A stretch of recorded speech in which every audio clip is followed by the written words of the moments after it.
7 tips on how empaths can have empowered intimate partnership. Studies have shown that sensitive people are more likely to be single, separated, or divorced, and less likely to ever be married. One interpretation of this data is that empaths and sensitives tend to have special needs that make marriage difficult for both them and their partners. But if you want intimacy, how you can create an empowered partnership? I cannot stress enough how important it is to have a genuine conversation about your empathic needs. Compromise is key. Also, listen to your partner's wishes so you can both find a balance. The last thing you want is to feel pressure to be someone you are not. Empaths develop a consistency that fosters trust and acceptance. As one empath told me, "My husband accepts me exactly as I am. Through his acceptance, I have learned to be true to myself." Empaths have trouble resolving relationships, no matter how good the match. If you are just starting out or have been in a long-term relationship, here are some points to discuss with your partner about how to love as an empath, and the common challenges and change needed to build a successful relationship. 1. Value regular alone time for relaxation and meditation. For an empath, being alone in a relationship is self-preservation. It's just not a luxury. So balance alone time with people. Take what I call the golden hour regularly to decompress. Also, make it a habit to take several mini breaks throughout the day. Tell your partner how important this is to you, because empaths need to think and process on their own to regroup. This time out gives you space to deal with relationship issues internally, so you will have more clarity with your partner later. Sometimes you can spend quiet time together. You don't want to be alone. You just want to be alone. If you explain this to your partner in a loving way, they are less likely to feel rejected or take it personally. Make it about yourself and your sensibilities instead. 2. Tell me how much time you want to spend on the date. Empaths, especially introverts, have more limited social skills than non-empaths. We really enjoy being alone in situations where others would prefer to be social. An empath told me, "I'd rather watch Netflix and grab a bite to eat than go to a party." Another empath said, "I like people, but spending time alone is scary. It's like not being able to breathe. But too much free time makes me feel disconnected." Therefore, try to find a comfortable compromise about how much you communicate when your spouse is not empathetic.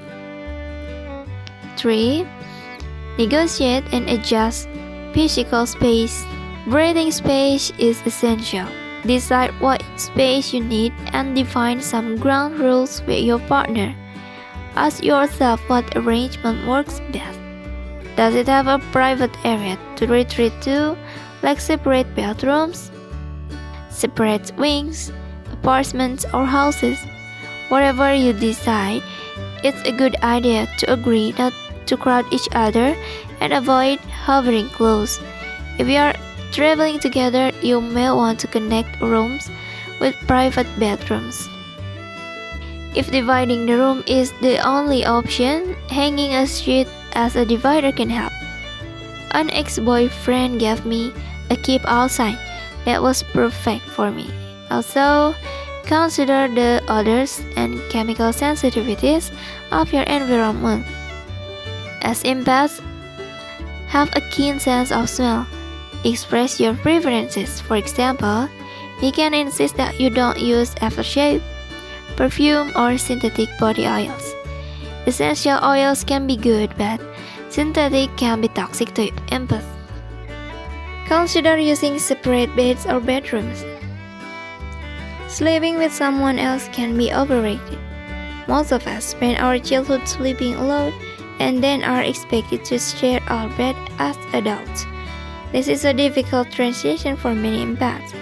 It's an expectation created by society that hurts those of us who don't fit that stereotype. The assumption that husband and wife must always sleep in the same bed makes no sense to me. In normal relationships, many partners enjoy sleeping together, but some empaths never get used to it. No matter how caring our partner is, we prefer our own space or maybe a king-size bed or two double beds pushed together. This way, both partners can lie on their sides without touching the other. Allow yourself to sleep in separate beds. Put together separate mattress or separate rooms if necessary. Those who are not empaths can feel lonely when sleeping alone, so compromise when possible. For example, you might decide to sleep 4 nights a week together and 3 nights alone. Empaths are usually light sleepers. A partner snoring or pushing can easily annoy us. We may also need more sleep than our peers, and our dream cycle is also disrupted. For all these reasons, I slept alone for years, but my current partner asked me if he would help me get used to him by desensitizing him. 5. Focus on one emotional issue and don't repeat yourself. Empaths can have many emotional issues at once, which can overwhelm them and their partners. The best way to communicate with your spouse is to share one thing at a time without repeating it, unless asked for clarification. My partner says his brain freezes when I bring up too many things at once or repeat myself to do it. Men in particular are usually task-oriented and want to be helpful. Multiple change requests in the same chat will make everything impossible.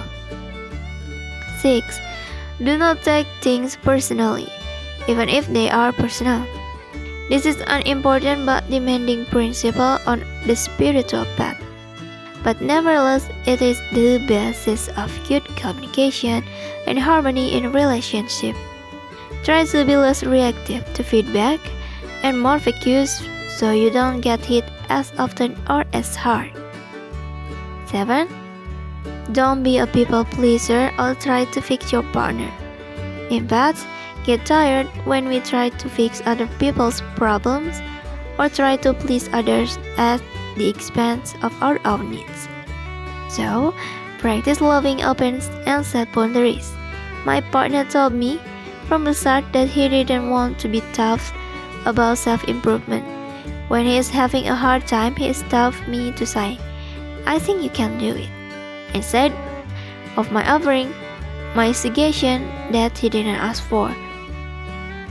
This technique prevents me from absorbing her stress, an important skill for coping with empathy in relationship while respecting her ability to deal with her own problems. Try not to interfere in your partner's life. It is a gift to let others be themselves and face their own difficulties.